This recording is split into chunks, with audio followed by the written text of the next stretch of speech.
Assalamualaikum warahmatullahi wabarakatuh. Salam sejahtera, salam cinta sejarah.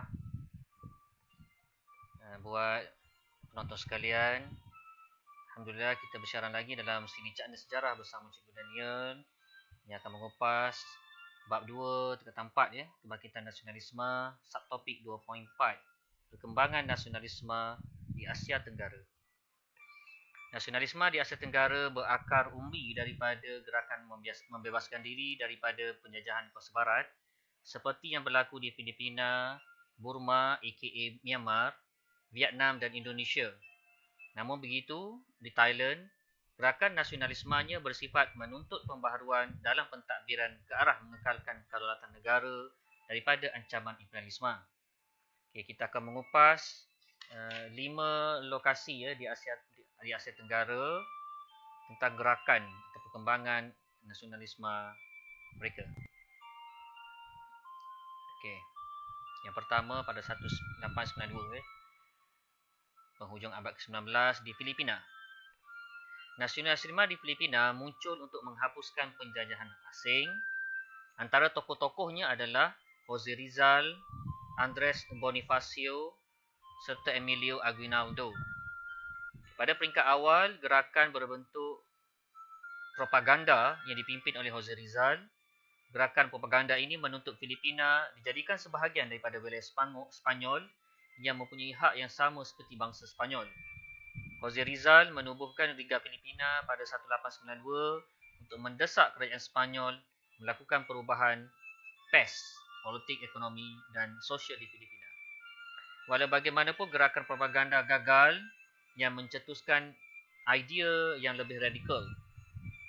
Andres Bonifacio menubuhkan Katipunan untuk memperolehi kemerdekaan Filipina melalui revolusi.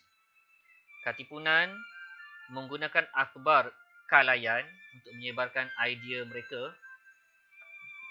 Andres Bonifacio dan Emilio Aguinaldo telah memimpin Katipunan melancarkan revolusi Filipina pada 1896 namun gagal. Seterusnya Emilio Aguinaldo bekerjasama dengan Amerika Syarikat dan berjaya mengusir Spanyol dari Filipina. Walau bagaimanapun, Amerika cakap tak serupa bikin. Kerana janji mereka untuk membebaskan Filipina daripada penjajah Spanyol rupanya hanya dusta belaka. Kerana pengisytiharan kemerdekaan Filipina oleh Aguinaldo pada 1899 tidak diiktiraf oleh Amerika. Sebaliknya, Filipina diletakkan di bawah penguasaan Amerika Syarikat. Seterusnya, Sergio Osmena, pemimpin Parti Nasionalis, telah menggunakan pendekatan kerjasama dengan menganggotai Dewan Perhimpunan Filipina pada 1907. Gerakan menuntut kemerdekaan diteruskan oleh golongan nasionalis sehingga Perang Dunia Kedua. Seterusnya, Jose Rizal ya. Segak orangnya. Pada 1906, terlihat nasionalisme di Burma aka Myanmar. Nasionalisme di Burma adalah manifestasi perjuangan golongan kelas menengah, golongan Sami Buddha atau Pongyi, golongan Takin atau siswa universiti dan golongan petani menentang imperialisme British, gabungan pelbagai golongan. Ya.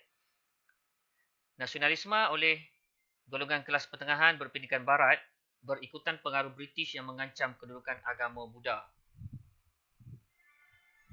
Mereka menubuhkan Persatuan Belia Buddha pada 1906 untuk mengekalkan tradisi Buddha, pendidikan dan kebudayaan Buddha. Persatuan tersebut menggunakan isu kasut untuk membangkitkan nasionalisme. Isu yang amat popular ya. Isu kasut. Selepas diambil alih oleh pemimpin lebih radikal seperti U Bapa, persatuan tersebut dinamakan Majlis Persatuan Am Persatuan Burma. Menjelang 1920, revolusi pelajar menuntut penubuhan universiti untuk mereka. Golongan Sami Buddha seterusnya menubuhkan Majlis Am Sangha Samagyi dan mencetuskan pemberontakan Sayasan 1930 hingga 1932 yang diketuai oleh Sayasang iaitu bekas Pongyi, bekas Sami Buddha. Seterusnya perkembangan nasionalisme berikut dipengaruhi oleh pengenalan Perlembagaan Burma 1935 yang memisahkan Burma dengan India. Lembagaan ini merangsang perjuangan ke arah berkerjaan sendiri. Golongan Takin iaitu Siswazah University menubuhkan parti Do Bama Asiayon, Kami Orang Burma, untuk memperjuangkan kemerdekaan Burma. antara pemimpin adalah Aung San, ayah kepada Aung San Suu Kyi, pemimpin agung Myanmar pada hari ini. Kyaw Nien dan U Nu yang menggelarkan diri mereka Takin, yang bermaksud tuan, dan menegaskan orang Burma mesti bertuankan orang Burma. Dr. Bamo yang memenangi pilihan raya pada 1937 dilantik menjadi Perdana Menteri Burma yang pertama. Okey, itu Aung San. Okay, seterusnya, kita lihat perkembangan nasionalisme di Vietnam. Nasionalisme di Vietnam muncul akibat perubahan sosiopolitik dan sosioekonomi selepas kedatangan Perancis. Dipelopori oleh golongan bangsawan dan pegawai daripada golongan Mandarin. Golongan ini memperjuangkan pemulihan sistem pemerintahan beraja. Kemunculan golongan intelektual meningkatkan kesedaran politik dan gerakan anti-Perancis. Gerakan ini disalurkan melalui akhbar seperti Tribune Indigene dan Cloche File yang mengkritik penindasan Perancis dan menuntut hak rakyat Vietnam. Gerakan nasionalisme di Vietnam selepas Perang Dunia Pertama bercorak revolusi yang didukung oleh dua aliran ideologi, iaitu nasionalisme dan komunisme. Parti utama nasionalisme adalah Vietnam Quoc Dang Dang atau VNQ-DD, atau Parti Nasionalis Vietnam. Pimpinan Nguyen Tai Hoc, manakala golongan komunis pula diterajui oleh Parti Komunis Vietnam, pimpinan Ho Chi Minh. Perjuangan Vietnam Quoc Dang Dang yang berteraskan demokrasi, nasionalisme dan sosialisme. Parti ini membacakan pemberontakan pada 1930 untuk menubuhkan kerajaan Republik Vietnam. Hal ini menyebabkan Perancis mengambil kesempatan untuk menangkap golongan pemimpin VNQ-DD dan menghukum bunuh Nguyen Tai Hoc.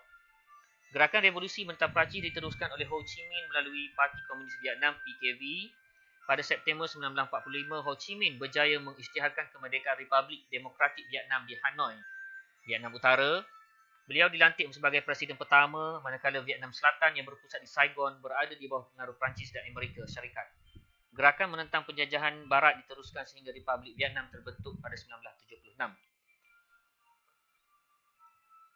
Okey, itu Ho Chi Minh.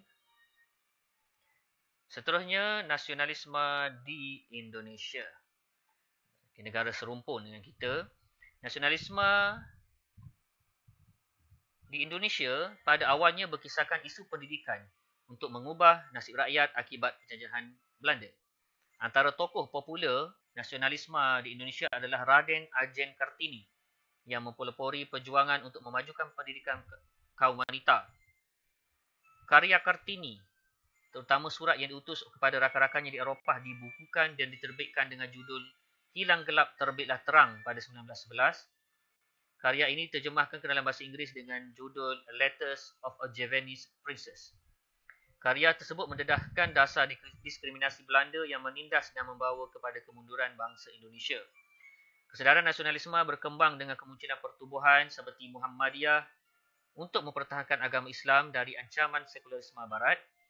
Gerakan nasionalisme menjadi semakin radikal dengan penubuhan parti politik kemerdekaan seperti Syarikat Islam SI, Partai Komunis Indonesia PKI, Partai Nasionalis Indonesia PNI. Soekarno menjadikan Partai Nasionalis Indonesia sebagai sebuah parti yang berpengaruh. Tahun 1928, Kongres Pemuda Indonesia melahirkan Ikrar Sumpah Pemuda yang menjadi tonggak nasionalisme. Tiga asas sumpah tersebut adalah satu tanah air, satu bangsa dan satu bahasa. Okey, seterusnya di Soekarno kita lihat negara Asia Tenggara yang terakhir iaitu Thailand.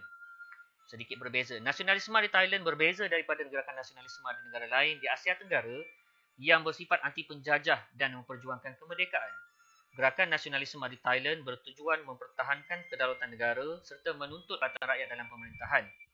Nasionalisme di Thailand dipelopori oleh Raja Thailand melalui usaha diplomasi dan pemodenan. Raja Mongkut membina hubungan baik dengan kuasa barat seperti British, Amerika Syarikat dan Perancis. Penasihat barat dibawa masuk untuk melatih pegawai tempatan dalam pentadbiran kewangan, pelabuhan, kastam, ketenteraan dan polis. Guru dibawa dari barat, terutamanya British. Langkah seterusnya membentuk imej Thailand sebagai negara yang bersahabat dengan barat. Pemodenan negara dan dasar terbuka Mongkut diteruskan oleh putera baginda iaitu Raja Chulalongkorn untuk menjadikan Thailand negara yang bebas. Nasionalisme dalam kalangan rakyat timbul selepas pemerintahan Raja Wajirawut, anak kepada Raja Chulalongkorn. Kelemahan pentadbiran Raja Wajirawut menimbulkan kelesahan rakyat terhadap penguasaan politik oleh kerabat diraja. Nai Fridi Phanumyong dan Field Marshal Phibun Songkram telah menubuhkan Parti Rakyat dan melancarkan Revolusi Thai pada 1932. Revolusi Thai memakkan pemerintahan raja berkuasa mutlak. Pemerintahan raja berperlembagaan diperkenalkan dengan meletakkan raja pada kedudukan tertinggi tetapi tidak mencampuri urusan pentadbiran kerajaan Thailand yang dijalankan oleh Perdana Menteri. Nasionalisme seterusnya berkisarkan rasa tidak berpuas hati rakyat terhadap penguasaan ekonomi oleh kapitalis barat. Perdana Menteri Phibun Songkram meluluskan undang-undang menyekat penguasaan ekonomi oleh orang Cina dan menggalakkan peribumi terlibat dalam kegiatan ekonomi. Semasa Perang Dunia Kedua, dasar bekerjasama dengan Jepun menyebabkan Thailand tidak dijajah oleh Jepun. Thailand turut memperoleh hak semula terhadap wilayah di Indochina dan negeri utara Melayu. Itu Phibun Songkram. Kesimpulannya, nasionalisme di Asia Tenggara berkembang daripada kesedaran memperjuangkan hak bangsa dan mendapatkan kemerdekaan. Namun begitu, nasionalisme di Thailand pula berbeza kerana lebih kepada usaha mempertahankan kemerdekaan dan kedaulatan negara. Sekian subtopik 2.4 perkembangan nasionalisme di Asia Tenggara, bab 2 kebangkitan nasionalisme. Jadi kalau ada manfaat padanya, sudi-sudikanlah untuk berkongsi dengan rakan-rakan dan murid-murid sekalian. Jangan lupa share dan subscribe. Sekian, wabillahi taufiq wal hidayah. Wassalamualaikum warahmatullahi wabarakatuh.